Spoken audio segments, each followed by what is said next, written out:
नमस्कार दोस्तों, welcome to my YouTube channel sky का जीके। दोस्तों हम फिर वीडियो का जनरल स्टडी का सेट लेकर आ चुके हैं। 3 सेट हो चुका है और आज चौथा सेट लेकर आए हैं जो फुल सेट होगा 100 नंबर का जनरल स्टडीज का 100 क्वेश्चन होगा। तो चलिए शुरू करते हैं बिना समय गवाए जल्दी जल्दी। फर्स्ट क्वेश्चन देखते हैं। फर्स्ट है, निम्नलिखित कथन पर विचार करें। कथन है, बांग्लादेश, चीन और पाकिस्तान से भारत के 5 राज्यों एवं केंद्रशासित प्रदेशों की सीमा लगती है। दूसरा है, त्रिपुरा चारों तरफ से बांग्लादेश से घिरा हुआ है।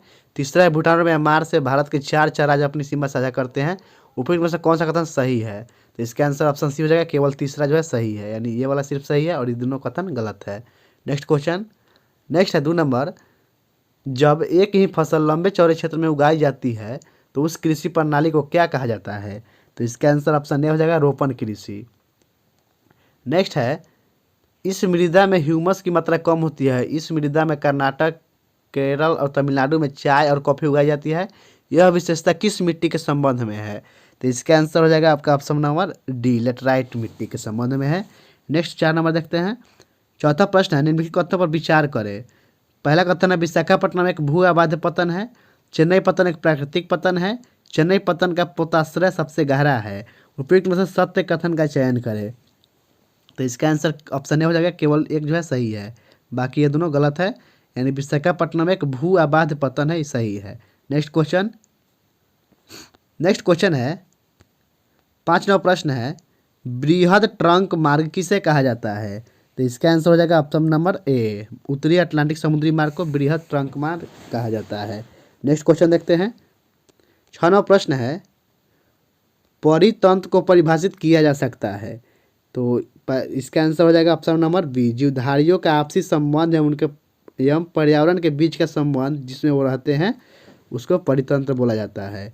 नेक्स्ट क्वेश्चन, 7 नंबर प्रश्न है, नदियों का उत्तर से दक्षिण की ओर सही क्रम कौन सा है? तो इसका आंसर ऑप्शन सी होगा, पहले चिनाब, उसके बाद रावी, उसके बाद नर्मदा, उसके बाद ताप्ती, उसके बाद कावेरी। नेक्स्ट क्वेश्चन 8 नंबर है, निम्न में से कौन सा कथन सत्य है? तो इसका आंसर हो जाएगा ऑप्शन नंबर सी, मृत सागर इजराइल, जॉर्डन, वेस्ट बैंक, फिलिस्तीन की सीमा पर स्थित है। सिर्फ यही कथन जो है सही है। नेक्स्ट क्वेश्चन 9 नंबर प्रश्न है, मसाला और शीर्ष उत्पादक राज्य को मिलाना है। तो केसर में कौन सा राज्य जो है सबसे ऊपर है दोस्तों? तो उसमें जो है आपका केसर में जम्मू कश्मीर हो जाएगा, तो जम्मू कश्मीर से मिल जाएगा। काली मिर्च में कौन सा? केरल हो जाएगा, तो केरल से मिला देंगे। हल्दी किससे है? हल्दी में आगे कौन है? महाराष्ट्र। और जीरा में जो है राजस्थान आगे है।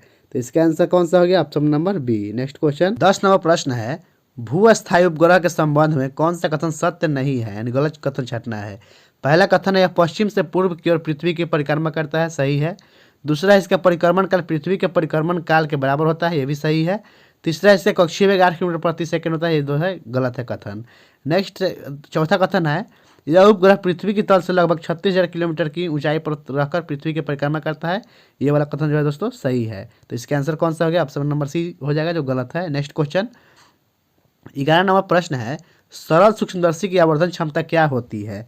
तो सरल सूक्ष्मदर्शी की आवर्धन क्षमता एम बराबर होता है 1 + d/f। नेक्स्ट क्वेश्चन 12 नंबर प्रश्न है, निम्नलिखित में से कौन सा कथन असत्य है? इसमें भी गलत कथन छांटना है। तो पहला कथन है, नमीयुक्त वायु का घनत्व शुष्क वायु के घनत्व से कम होता है, सही है। शुष्क वायु की अपेक्षा नमीयुक्त वायु में ध्वनि की चाल अधिक होती है, यह भी सही है। तीसरा है, आर्द्रता बढ़ने से ध्वनि की चाल बढ़ती है तथा आर्द्रता घटने से ध्वनि की चाल घटती है, यह कथन भी सही है। तो इसका आंसर ऑप्शन डी हो जाएगा, इनमें से कोई नहीं। नेक्स्ट क्वेश्चन 13 नंबर प्रश्न है, जब सूर्य की रोशनी बारिश की बूंदों पर पड़ती है तो इंद्रधनुष बनता है, इसके लिए निम्नलिखित में से कौन सी भौतिक घटनाएं जिम्मेदार है? तो दोस्तों इसका आंसर क्या होगा? इसका आंसर हो जाएगा ऑप्शन नंबर, यानी परावर्तन, अपवर्तन और पुनर्विवर्तन तीनों होता है, इनमें से सभी जो है जिम्मेदार है। इसका आंसर ऑप्शन नंबर डी हो जाएगा। नेक्स्ट क्वेश्चन, नेक्स्ट प्रश्न है 14 नंबर, बॉल बेयरिंग का उपयोग साइकिल, कार आदि में किया जाता है, क्योंकि क्यों किया जाता है? तो इसका आंसर ऑप्शन सी होगा, क्योंकि पहिए और धुरी के बीच संपर्क का प्रभावी क्षेत्र कम हो जाता है। नेक्स्ट क्वेश्चन, नेक्स्ट 15 नंबर प्रश्न है, एक कार की गति 10 सेकंड में 20 किलोमीटर प्रति घंटा से 50 किलोमीटर प्रति घंटा तक बदलती है, तो इसका त्वरण कितना होगा? तो इसका आंसर ऑप्शन नंबर डी हो जाएगा दोस्तों, 0.83 मीटर प्रति सेकेंड स्क्वायर। त्वरण बराबर क्या सूत्र होता है? ए बराबर v - u/t। इस पे बनाएंगे दोस्तों तो बन जाएगा आंसर, इसका ऑप्शन डी हो गया। नेक्स्ट क्वेश्चन है, निम्नलिखित में से कौन सा अणु का भाग नहीं है? तो इसका आंसर ऑप्शन डी होगा, फोटोन जो है अणु का भाग नहीं है। कौन कौन है अणु का भाग? तो है इलेक्ट्रॉन, प्रोटॉन और न्यूट्रॉन। नेक्स्ट है, जल में कार्बन डाइऑक्साइड प्रवाहित करने पर बना सोडा वाटर के संबंध में कौन सा सत्य है? इसमें सही कथन छांटना है। तो इसका आंसर ऑप्शन ए होगा, यह अम्लीय प्रकृति का है, सिर्फ यही सही है। नेक्स्ट क्वेश्चन है, निम्नलिखित में से कौन सा कथन जो है सही है? इसमें भी सही छांटना है कूट के हिसाब से। तो पहला कथन है टेफ्लॉन तथा डेक्रॉन बहुलक है, सही है। दूसरा प्राकृतिक रबर क्लोरोप्रीन है, गलत है। तीसरा है नियोप्रीन संश्लेषित रबर है, सही है। तो इसका आंसर कौन सा हो गया? ऑप्शन नंबर बी हो गया। 1 और 3 सही है, दूसरा जो है गलत है। नेक्स्ट क्वेश्चन 19वां प्रश्न है, क्यूप्राइट निम्नलिखित में से किस धातु तत्व का अयस्क है? तो क्यूप्राइट किसका अयस्क है दोस्तों? तो इसका यह है कॉपर का अयस्क है। आंसर ऑप्शन सी हो जाएगा, कॉपर का। नेक्स्ट देखते हैं, रदरफोर्ड के परमाणु मॉडल के संदर्भ में निम्नलिखित में से कौन सा कथन सत्य नहीं है, यानी गलत कथन छांटना है। तो इसका आंसर ऑप्शन नंबर ए हो जाएगा, नाभिक का आकार परमाणु के आकार की तुलना में काफ़ी ज़्यादा होता है। ये कथन जो है दोस्तों गलत है। बाकी इलेक्ट्रॉन नाभिक के चारों ओर वृत्ताकार मार्ग में चक्कर लगाते हैं, सही है। परमाणु का केंद्र धनावेशित होता है जिसे नाभिक कहा जाता है, ये भी सही है। और चौथा कथन है, एक परमाणु का लगभग संपूर्ण द्रव्यमान नाभिक में होता है, ये भी सही है। तो इसका आंसर ऑप्शन ए हो गया, जो गलत था। नेक्स्ट 21वां प्रश्न है, पेप्टोन तथा पेप्टाइड किस प्रकार के प्रोटीन का उदाहरण है? तो इसका आंसर हो जाएगा ऑप्शन नंबर सी, व्युत्पन्न प्रोटीन का उदाहरण है। नेक्स्ट प्रश्न है, अस्थि मज्जा में पाई जाने वाली कौन सी कोशिका शरीर के लिए मरम्मत प्रणाली के रूप में कार्य करती है? तो इसका आंसर ऑप्शन डी होगा, मूल कोशिका है। नेक्स्ट देखते हैं, 23वां प्रश्न है, कोशिका झिल्ली की सुरक्षा और लाल रक्त कोशिकाओं के निर्माण के लिए एक प्रमुख आवश्यक लिपोफिलिक विटामिन कौन सा है? यानी वसा में घुलनशील विटामिन कौन सा है? नेक्स्ट क्वेश्चन तो इसका आंसर क्या होगा दोस्तों? इसका आंसर ऑप्शन सी हो जाएगा, विटामिन ई। नेक्स्ट क्वेश्चन देखते हैं, नेक्स्ट प्रश्न है 24 नंबर, निम्नलिखित में से कौन सा कारक इबोला रोग का कारण बनता है? यानी इबोला रोग का कारण कौन सा बनता है इनमें से? तो इसका आंसर ऑप्शन नंबर आपका सी हो जाएगा, वायरस। इबोला किससे होता है दोस्तों? वायरस से। 25 नंबर प्रश्न है, निम्न में से कौन सी अपुष्पी है? इनमें से कौन जो है अपुष्पी है? तो इसका आंसर ऑप्शन सी होगा, टेरिडोफाइटा जो है अपुष्पी है। नेक्स्ट 26वां प्रश्न है, एक स्थलीय पारिस्थितिकी तंत्र में हरे पौधे अपनी पत्तियों पर पड़ने वाले सूर्य के प्रकाश की ऊर्जा का लगभग कितना प्रतिशत उपयोग कर इसे खाद्य ऊर्जा में परिवर्तित करता है? तो इसका आंसर क्या होगा? तो इसका आंसर 1% हो जाएगा, option number A. Next question है, पुष्प का कौन सा भाग स्त्री केसर के शीर्ष पर फिर से पढ़ते हैं, पुष्प का कौन सा भाग स्त्री केसर के शीर्ष पर चिपचिपी सतह है जो पराग को फंसाकर रखता है? तो इसका आंसर वर्तिकाग्र हो जाएगा, ऑप्शन नंबर बी। नेक्स्ट 28वां प्रश्न है, जोड़ों के बीच मौजूद द्रव जो जोड़ों की गति को आसान बनाता है क्या कहलाता है? तो इसका आंसर ऑप्शन डी होगा, सीनोवियल कहलाता है, याद रखिएगा, सीनोवियल। नेक्स्ट क्वेश्चन है 29 नंबर, इनमें से कौन गैसों में डिफ्यूजन दिखाता है? तो इसका आंसर ऑप्शन डी होगा, कमरे में परफ्यूम का फैलना। नेक्स्ट है, ऑर्गेनेल को उसके काम से मिला है। ऑर्गेनल्स और काम को मिलाना है, यानी माइटोकॉन्ड्रिया का काम क्या है? तो इसका आंसर ऑप्शन नंबर आपका हो जाएगा ए। माइटोकॉन्ड्रिया का काम है सेल का पावर हाउस, बोलते हैं माइटोकॉन्ड्रिया के। राइबोसोम किससे मिल जाएगा? प्रोटीन सिंथेसिस से मिल जाएगा। और न्यूक्लियस किससे मिलेगा? Cell control centre. इसका आंसर ऑप्शन ए हो गया दोस्तों। नेक्स्ट क्वेश्चन है, सौंदर्यानंद किसकी रचना है? तो सौंदर्यानंद किसकी रचना है? वह है अश्वघोष की रचना है। आंसर ऑप्शन ए हो जाएगा, अश्वघोष।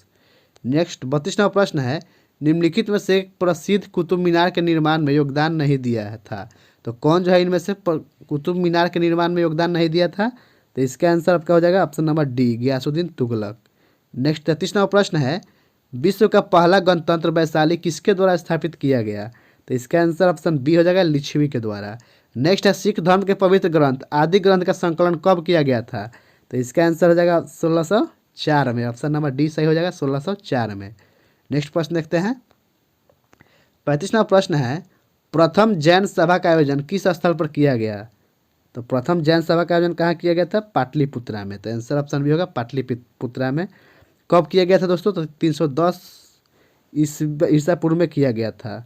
आप लोग कमेंट में बताइए कि दूसरा जैन सभा कहाँ आयोजित हुआ था। नेक्स्ट क्वेश्चन देखते हैं, 36वां प्रश्न है, अष्टप्रधान मंत्री परिषद किस शासक के शासनकाल से संबंधित थी? तो इसका आंसर ऑप्शन सी होगा, शिवाजी के शासनकाल में। और अष्ट दिग्गज बोल देगा दोस्तों, अष्ट दिग्गज बोलेगा तो हो जाएगा कृष्णदेव राय के। और अष्टप्रधान बोलेगा तो शिवाजी के। नेक्स्ट क्वेश्चन 37वां प्रश्न है, मौर्यकालीन अभिलेख बिहार के किस स्थान से प्राप्त हुए हैं? तो इसका आंसर ऑप्शन डी हो जाएगा, सभी जगह से, यानी लौरिया नंदनगढ़, लौरिया रेराज और रामपुरवा, तीनों जगह से जो है मौर्यकालीन अभिलेख प्राप्त हुआ है। नेक्स्ट 38वां प्रश्न है, भारतीय स्वतंत्रता संग्राम से संबंधित निम्नलिखित घटनाओं में सबसे पहले कौन सा घटना जो है घटा था? तो इसका आंसर ऑप्शन ए हो जाएगा, गांधी इरविन समझौता। तो गांधी इरविन समझौता कब हुआ था दोस्तों? 5 मार्च 1931 में। ठीक है। पूना समझौता कब हुआ था? तो पूना समझौता 1932 में हुआ था दोस्तों। और भगत सिंह को फांसी तो जानबे करते हैं 1931 में ही मिला था। ठीक है। नेक्स्ट क्वेश्चन देखते हैं 39वां प्रश्न है, इंडियन वार ऑफ इंडिपेंडेंस 1857 के लेखक कौन है? तो इसका आंसर वी.डी. सावरकर हो जाएगा, option number D C. Next question 40 number है, निम्नलिखित में से किस अधिनियम द्वारा पहली बार गवर्नर जनरल की परिषद के विधायी एवं प्रशासनिक कार्यों को अलग कर दिया गया? तो इसका आंसर 1853 का चार्टर अधिनियम हो जाएगा, ऑप्शन नंबर ए। नेक्स्ट 41वां प्रश्न है, 41वां प्रश्न है, निम्नलिखित में से भारत का प्रथम वायसराय कौन था? तो भारत का प्रथम वायसराय कौन था? Lord Canning. आंसर कौन सा हो जाएगा? Option number D. Next 42 number है, वह प्रथा जिसके तहत किसान स्वयं भूमि का मालिक होता था और सरकार को भू राजस्व के भुगतान के लिए जिम्मेदार माना जाता था, तो प्रथा कौन सा था? रैयतवाड़ी प्रथा। आंसर ऑप्शन बी हो जाएगा, रैयतवाड़ी प्रथा। नेक्स्ट क्वेश्चन 43वां प्रश्न है, 1921 का मोपला विद्रोह कहाँ हुआ था? तो मोपला विद्रोह जो है केरल में हुआ था 1921 में।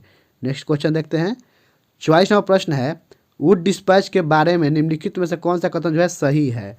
यानी सत्य कथन छँटना है। पहला कथन है, सहायता अनुदान व्यवस्था शुरू की गई थी, सही है। विश्वविद्यालयों की स्थापना की सिफारिश की गई, सही है। तीसरा, शिक्षा के सभी स्तरों पर अंग्रेजी को शिक्षण माध्यम के रूप में सिफारिश की गई, यही जो है गलत है। तो इसका आंसर ऑप्शन ए हो गया, केवल 1 और 2 जो है सही है। नेक्स्ट 45वां प्रश्न है, हंटर कमीशन की रिपोर्ट को किसने पन्ने दर पन्ने निर्लज सरकारी लिपापोती की संज्ञा दी थी? तो इसका आंसर होगा महात्मा गांधी, ऑप्शन ए सही हो जाएगा। दोस्तों अगर आपको वीडियो अच्छी लग रही हो तो लाइक कर दीजिए, अपने दोस्तों में भी शेयर कर दीजिए, हमारे चैनल को सब्सक्राइब करना नहीं भूलिएगा। नेक्स्ट 46वां प्रश्न है, निम्नलिखित नेताओं में से किसने द्वितीय गोलमेज सम्मेलन में भाग नहीं लिया था? तो इसका आंसर कौन सा हो जाएगा? हो जाएगा doctor Rajendra Prasad, option number D हो जाएगा। नेक्स्ट 47वां प्रश्न है, खिलाफत आंदोलन की शुरुआत के पीछे निम्नलिखित में से कौन सा मुख्य कारण था? तो इसका आंसर हो जाएगा अंग्रेजों द्वारा खलीफा पर बहुत सख्त संधि थोपना है। आंसर ऑप्शन ए हो गया। नेक्स्ट 48वां प्रश्न है, बिहार में सर्वप्रथम कौन सी यूरोपीय कंपनी आई थी? तो कौन सी यूरोपीय कंपनी बिहार में आई थी? तो इसका आंसर ऑप्शन बी होगा, पुर्तगाली। ठीक है। नेक्स्ट क्वेश्चन देखते हैं, निम्नलिखित में से कौन अपनी राजधानी मुर्शिदाबाद से मुंगेर स्थानांतरित किया था? तो ये किया था Mir Qasim. Answer option D हो जाएगा, मीर कासिम। नेक्स्ट क्वेश्चन 59वां प्रश्न है, निम्नलिखित में से कौन सा विद्रोह दामन एक कोह के क्षेत्र से संबंधित है? तो इसका आंसर ऑप्शन बी होगा, संथाल विद्रोह। नेक्स्ट क्वेश्चन देखते हैं 51वां प्रश्न है, बिहार में अब तक कितनी बार राष्ट्रपति शासन लगाया गया है? तो इसका आंसर हो जाएगा ऑप्शन सी, 8 बार। तो दोस्तों आप लोग कमेंट में बताइए कि पहली बार बिहार में राष्ट्रपति शासन कब लगाया गया था।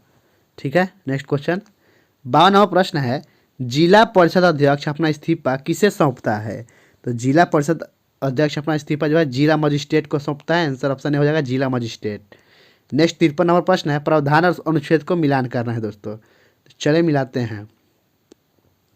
तो सुप्रीम कोर्ट में अपील के लिए विशेष इजाज़त किस अनुच्छेद में? 136 से मिल जाएगा, ऑप्शन नंबर 4 से मिल जाएगा। और दूसरा, सुप्रीम कोर्ट का अभिलेख न्यायालय होना, तो अभिलेख न्यायालय जो है 129 से मिल जाएगा। तीसरा, सुप्रीम कोर्ट के तटस्थ न्यायाधीशों की नियुक्ति, तो तटस्थ न्यायाधीशों की नियुक्ति किस अनुच्छेद में है? यह है अनुच्छेद 127 में, इससे 1 नंबर से मिल जाएगा।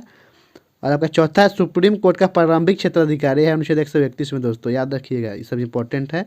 तो इसका आंसर कौन सा हो गया? ऑप्शन नंबर सी हो गया। नेक्स्ट क्वेश्चन 54वां प्रश्न है कि भारतीय संविधान के किस भाग में केंद्र सरकार का प्रावधान है? तो इसका आंसर भाग 5 होगा, option number A. Next question 55वां प्रश्न है, वित्त आयोग में शामिल है, तो वित्त आयोग में शामिल है, कौन शामिल है? तो इसमें 1 अध्यक्ष और 4 सदस्य होता है। आंसर ऑप्शन बी होगा, 1 अध्यक्ष और 4 सदस्य। आप लोग बताइए वित्त आयोग की स्थापना किस अनुच्छेद में है? हम ही बताते हैं, 280 में, अनुच्छेद 280 में वित्त आयोग। नेक्स्ट क्वेश्चन 56वां प्रश्न है, पंचायती राज संस्थाओं से जुड़ी निम्नलिखित समितियों पर विचार कीजिए। तो पहले कौन यही विचार करना है। तो सबसे पहले जो है बलवंत राय मेहता समिति, कब आया था 1957 में। इसके बाद हो जाएगा आपका अशोक मेहता समिति, ये जो है 87 में आया, 77 में आया था। और उसके बाद कौन सा हो जाएगा दोस्तों, GV के राव समिति, ये कब आया था 85 में। और इसके बाद आया था LM सिंघवी समिति जो 86 में आया था। तो इसका आंसर कौन सा होगा, तो इसका आंसर ऑप्शन सी हो जाएगा, DBCA। नेक्स्ट क्वेश्चन, नेक्स्ट 57वां प्रश्न है, भारतीय संविधान में अल्पसंख्यकों को किस आधार पर परिभाषित किया गया है। तो इसका आंसर ऑप्शन सी होगा, भाषाई और धार्मिक आधार पर। नेक्स्ट क्वेश्चन 58वां प्रश्न है, निम्न में से कौन सबसे कम अवधि के लिए राष्ट्रपति रहे हैं। तो इसका आंसर हो जाएगा option number A, doctor Zakir Hussain.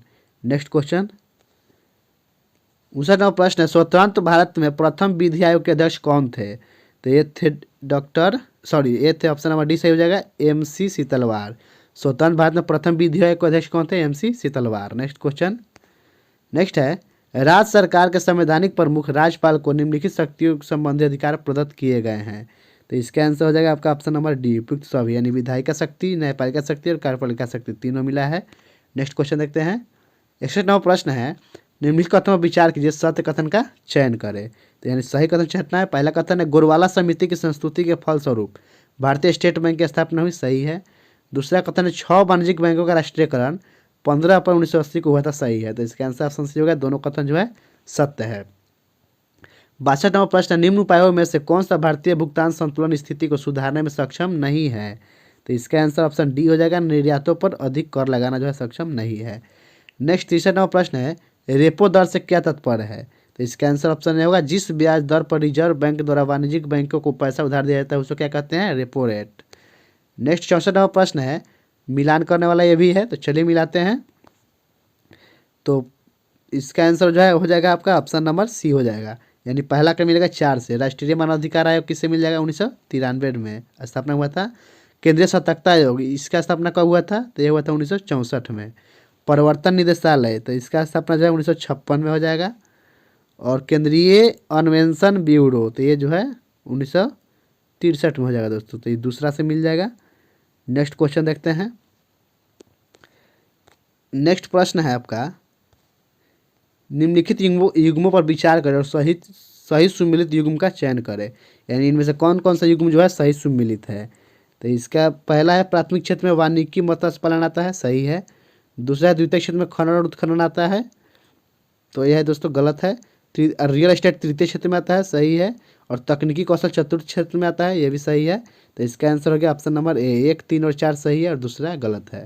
Next question 66वां प्रश्न है, विशेष आर्थिक क्षेत्र SEZ की नीति भारत में पहली बार कब आरंभ की गई। यानी सेज की नीति भारत में कब आरंभ की गई। तो इसका आंसर होगा 2000 ईस्वी में, ऑप्शन बी सही हो जाएगा, 2000 में। नेक्स्ट क्वेश्चन है, निम्नलिखित कथनों पर विचार करें और सत्य कथन का चयन करें। तो इसका जो पहला कथन है, भारत में राष्ट्रीय आय के आंकड़े वित्तीय वर्ष 1 अप्रैल से 31 मार्च पर आधारित है, सही है। दूसरा है, वर्ष 2019 में केंद्र सरकार ने केंद्रीय सांख्यिकी कार्यालय CSO और राष्ट्रीय प्रतिदर्श सर्वेक्षण कार्यालय NSSO का विलय करके सांख्यिकी और कार्यान्वयन मंत्रालय अधीन राष्ट्रीय सांख्यिकी कार्यालय NSO की स्थापना की। तो सही है दोस्तों, यानी दोनों कथन जो है सत्य है। इसका आंसर ऑप्शन सी होगा, दोनों कथन जो है सही है। नेक्स्ट क्वेश्चन 68वां प्रश्न है, निस्पंद स्थिति में निम्नलिखित में से कौन सी विशेषताएं पाई जाती है। तो इसका आंसर ऑप्शन बी हो जाएगा, शून्य आर्थिक समृद्धि, उच्च बेरोजगारी और वस्तुओं की कीमत में वृद्धि। नेक्स्ट क्वेश्चन 69 नंबर प्रश्न है, पटना में 1857 के विद्रोह का नेतृत्व किसने किया था। तो इसका आंसर पीर अली हो जाएगा, ऑप्शन नंबर बी सही हो जाएगा, पीर अली। नेक्स्ट है, बिहार में साइमन कमीशन पटना कब आया था। साइमन कमीशन जो है पटना कब आया था, तो यह आया था 12 दिसंबर 1928 को। आंसर ऑप्शन ए हो जाएगा, 12 दिसंबर 1928। नेक्स्ट है, मुंगेर के बरहिया ताल आंदोलन का उद्देश्य क्या था। इसका आंसर हो जाएगा, बकास्त भूमि की वापसी की मांग, ऑप्शन ए सही हो जाएगा, बकास्त भूमि की वापसी की मांग। नेक्स्ट है, बिहार कांग्रेस सोशलिस्ट पार्टी की स्थापना कब हुई। तो इसका आंसर हो जाएगा आपका ऑप्शन नंबर डी हो जाएगा, 1934 में। नेक्स्ट है, बिहार में प्रथम कांग्रेस मंत्रिमंडल का गठन 1937 में किसके नेतृत्व में हुआ था। तो हुआ था श्री कृष्ण सिंह के नेतृत्व में, ऑप्शन बी सही होगा, श्री कृष्ण सिंह, यही जो है बिहार के प्रथम मुख्यमंत्री थे। नेक्स्ट क्वेश्चन 14वां प्रश्न है बिहार की राजकीय वृक्ष कौन सा है? तो बिहार का राजकीय वृक्ष जो है पीपल है। तो इसका आंसर क्या हो जाएगा दोस्तों? पीपल। और राजकीय पुष्प कौन सा है दोस्तों? गेंदा है। राजकीय पशु बोल देगा तो बैल हो जाएगा। और राजकीय पक्षी पक्षी गौरैया हो जाएगा। ठीक है। और राजकीय भाषा पूछ दे तो हिंदी हो जाएगा। नेक्स्ट क्वेश्चन 75वां प्रश्न है बिहार में प्रवेश करने के बाद सोन नदी अंततः गंगा नदी में विलीन होने से पहले कितने जिलों को पार करती है? तो इसका आंसर हो जाएगा 5 जिला को। ऑप्शन बी सही हो जाएगा 5 जिलों को। 76वां प्रश्न मिलान करने वाला है बिहार की नदी और संगम बिंदु गंगा के साथ में मिलाना है। तो कर्मनाशा जो है कहाँ मिलती है दोस्तों? तो कर्मनाशा जो है आपका मिलता है चौसा के निकट, यानी इसका मिलान हो जाएगा 4 नंबर से। और बूढ़ी गंडक जो है खगड़िया के निकट मिलती है। गंडक कहाँ मिलती है? सोनपुर मिलती है। और कोसी जो है कुर्सेला में मिलती है। ठीक है दोस्तों, तो इसका आंसर हो गया option number B. Next question, next प्रश्न है निम्नलिखित पर मिलान कर और सही कोड चुने। ये भी मिलान करने वाला है तो चलिए मिलाते हैं। तो पैराइट, पैराइट में सबसे ज़्यादा कौन हो जाएगा? तो रोहतास। पैराइट जो रोहतास से मिल जाएगा। गैलेना, गैलेना जो है बांका से मिल जाएगा। और एस्बेस्टस, तो एस्बेस्टस किससे मिलेगा? मुंगेर से। और सोना जो है जमुई से मिल जाएगा। तो इसका आंसर कौन सा हो जाएगा? Option number C. Next question देखते हैं। नेक्स्ट प्रश्न है बिहार का अक्षांशीय विस्तार बताना है। इसमें बिहार का अक्षांशीय विस्तार, तो आंसर होगा 24 डिग्री 20 मिनट 10 सेकंड से 27 डिग्री 31 मिनट 15 सेकंड उत्तरी अक्षांश। तो आंसर ऑप्शन नहीं हो गया दोस्तों, याद रखिएगा, इंपॉर्टेंट क्वेश्चन है। नेक्स्ट प्रश्न है राज्य विधान परिषद के कितने सदस्य विधानसभा द्वारा चुने जाते हैं? तो राज्य विधान परिषद के कितने सदस्य जो है विधानसभा द्वारा चुने जाते हैं? तो आंसर ऑप्शन बी हो जाएगा 1/3 सदस्य। नेक्स्ट है बिहार विधानसभा के प्रथम अध्यक्ष कौन थे? तो इसका आंसर आपका हो जाएगा ऑप्शन नंबर बी हो जाएगा श्री राम दयालु सिंह जो है बिहार विधानसभा के प्रथम अध्यक्ष है। बहुत इंपॉर्टेंट है दोस्तों, इसको भी याद रखिएगा। नेक्स्ट प्रश्न है किस कंपनी ने रडार डोम निर्माण के लिए रक्षा धातु कर्म अनुसंधान प्रयोगशाला हैदराबाद के साथ प्रौद्योगिकी हस्तांतरण हेतु लाइसेंस समझौते पर हस्ताक्षर किए हैं? तो इसका आंसर होगा option D Bharat heavy electricals limited यानी भेल। नेक्स्ट क्वेश्चन देखते हैं। 82वां प्रश्न है कौन सा संगठन रेमन मैग्सेसे पुरस्कार 2025 से सम्मानित होने वाला भारत का पहला संगठन बन गया है? तो इसका आंसर ऑप्शन बी हो जाएगा एजुकेटेड गर्ल। नेक्स्ट क्वेश्चन है निम्नलिखित में से किस कंपनी ने भारत के पूर्वी तट पर एक विश्व स्तरीय ग्रीनफील्ड शिपयार्ड के विकास की संभावनाओं का पता लगाने के लिए मार्गदर्शन तमिलनाडु के साथ एक समझौता विज्ञापन पर हस्ताक्षर किए हैं? तो इसका आंसर ऑप्शन ए हो जाएगा Mazagon dock shipyard limited MDL। Next question देखते हैं। नेक्स्ट 84वां प्रश्न है हाल ही में सांख्यिकी एवं कार्यक्रम क्रियान्वयन मंत्रालय द्वारा जारी आंकड़ों के अनुसार शिशु मृत्यु दर में गिरावट का रुझान देखा गया है जो 2011 में 44 से 2023 में कितना हो गया है? तो 44 से घटकर कितना हो गया है? तो यह 25 हो गया है। तो आंसर ऑप्शन हो जाएगा 25। नेक्स्ट क्वेश्चन है हाल ही में निम्नलिखित में से किसने रक्षा लेखा महानियंत्रक का पदभार ग्रहण किया है? तो इसका आंसर होगा विश्वजीत सहाय। आंसर ऑप्शन डी हो जाएगा विश्वजीत सहाय। नेक्स्ट है हाल ही में निम्नलिखित में से कौन भारत का 90वां शतरंज ग्रैंड मास्टर बन गया है? यानी 90 नंबर का शतरंज ग्रैंड मास्टर कौन बन गया है दोस्तों? तो वो बना है आपका इलम पर्थी अल्लापुड्रे Ravi Kumar. Answer option C हो जाएगा। नेक्स्ट क्वेश्चन 27वां प्रश्न है वन नेशन वन सब्सक्रिप्शन योजना के संदर्भ में असत्य कथन का चयन करें। यानी गलत कथन कौन सा है? छटना है। तो पहला कथन है इससे स्टूडेंट और रिसर्चर्स तक एक डिजिटल पोर्टल के जरिए अंतर्राष्ट्रीय जर्नल्स तक आसानी से पहुंच सकते हैं। सही है। इसका संचालन सूचना और पुस्तकालय नेटवर्क करेगा जो विश्वविद्यालय अनुदान आयोग के अंतर्गत आता है। ये भी सही है। तीसरा कथन है वन नेशन वन सब्सक्रिप्शन योजना के तहत 3 साल की अवधि के लिए 6000 करोड़ रुपए का बजट आवंटित किया गया है। यह भी सही है। तो इसका आंसर ऑप्शन डी होगा। उपयुक्त में से कोई नहीं जो है गलत है, यानी तीनों जो है सही है। नेक्स्ट प्रश्न है किस मंत्रालय ने वर्ष 2025 को सुधार वर्ष के रूप में घोषित किया है? तो इसका आंसर होगा रक्षा मंत्रालय। ऑप्शन डी सही हो जाएगा, रक्षा मंत्रालय। नेक्स्ट है हाल ही में चर्चा में रहा विल्लो नामक एक अत्याधुनिक क्वांटम कंप्यूटिंग चिप किसके द्वारा विकसित किया गया है? तो इसका आंसर गूगल हो जाएगा। ऑप्शन नंबर सी सही हो जाएगा, गूगल के द्वारा। नेक्स्ट 99वां प्रश्न है 38वें राष्ट्रीय खेलों का आयोजन कहाँ किया गया? तो 38वें राष्ट्रीय खेलों का आयोजन जो है उत्तराखंड में किया गया दोस्तों। आंसर हो जाएगा option number D. Next question देखते हैं। आप लोग बताइएगा कि 39वां राष्ट्रीय खेल का आयोजन कहाँ होगा? नेक्स्ट है कौन कौन से देशों को संयुक्त राष्ट्र में अस्थायी सदस्य के रूप में वर्ष 2025-26 कार्यकाल के लिए चुना गया है? तो इसका आंसर होगा उपयुक्त सभी यानी पाकिस्तान, पनामा और सोमालिया तीनों को। 92 नवा प्रश्न है, नासा के जेम्स वेब स्पेस टेलीस्कोप ने पृथ्वी से बड़े एक एक्सो प्लैनेट का पता लगाया है जो रहने योग्य क्षेत्र में स्थित है और जिसमें जीवन सहायक परिस्थितियां होने की संभावना है। इस एक्सो प्लैनेट का नाम क्या है? तो इसका आंसर हो जाएगा आपका option number D, K2-18b। Next question 93 नवा प्रश्न है, युवा कार्यक्रम और खेल मंत्रालय के द्वारा जारी खेल पुरस्कारों के संबंध में निम्न कथन पर विचार कीजिए और सही कथन का चयन करें। इसमें भी सही कथन चुनना है, तो चलिए सही कथन चुनते हैं। पहला, गुकेश डी को शतरंज के लिए मेजर ध्यानचंद खेल रत्न पुरस्कार 2024 सम्मानित किया गया, सही है। दूसरा, श्री मुरली राजाराम पेटकर जी को अर्जुन पुरस्कार आजीवन श्रेणी में दिया गया, सही है। और तीसरा है, सुश्री मनु भाकर जी को ओलंपिक्स में निशानेबाजी में 2 पदक जीतने के लिए अर्जुन पुरस्कार सम्मानित किया गया। तो ये जो है दोस्तों आपका गलत है, यानी केवल 1 और 2 सही हो जाएगा, आंसर ऑप्शन ए हो जाएगा, केवल 1 और 2। नेक्स्ट क्वेश्चन 94 नंबर प्रश्न है, पद्म पुरस्कार 2025 के बारे में असत्य कथन का चयन करें। इसमें भी असत्य कथन चयन करना है, तो इसका आंसर ऑप्शन सी होगा। पद्म पुरस्कार 2025 में 25 महिला और 13 व्यक्तियों को मरणोपरांत दिया गया, ये कथन जो है गलत है। बाकी श्री दुव्वर नागेश्वर रेड्डी को चिकित्सा के क्षेत्र में पद्म विभूषण प्रदान किया गया, सही है। 2025 में कुल 139 पद्म पुरस्कार की घोषणा की गई, जिसमें पद्म विभूषण 7, पद्म भूषण 19 और पद्मश्री 113 है, सही है। और चौथा कथन है, पद्म पुरस्कार 2025 में बिहार के कुल 7 व्यक्तियों को दिया गया, यह भी सही है। तो इसका आंसर ऑप्शन सी हो गया, जो गलत था। नेक्स्ट क्वेश्चन है, 18वीं वन स्थिति रिपोर्ट जो है 23 के अनुसार सत्य कथन को चुने। इसमें जो है सत्य कथन चुनना है। तो पहला कथन है, भारत वन स्थिति रिपोर्ट 2023 के अनुसार भारत का वन आवरण 7,15,343 वर्ग किलोमीटर है, सही है। क्षेत्रफल के अनुसार सर्वाधिक वन आवरण वाले राज्य मध्य प्रदेश, अरुणाचल प्रदेश, छत्तीसगढ़, सही है।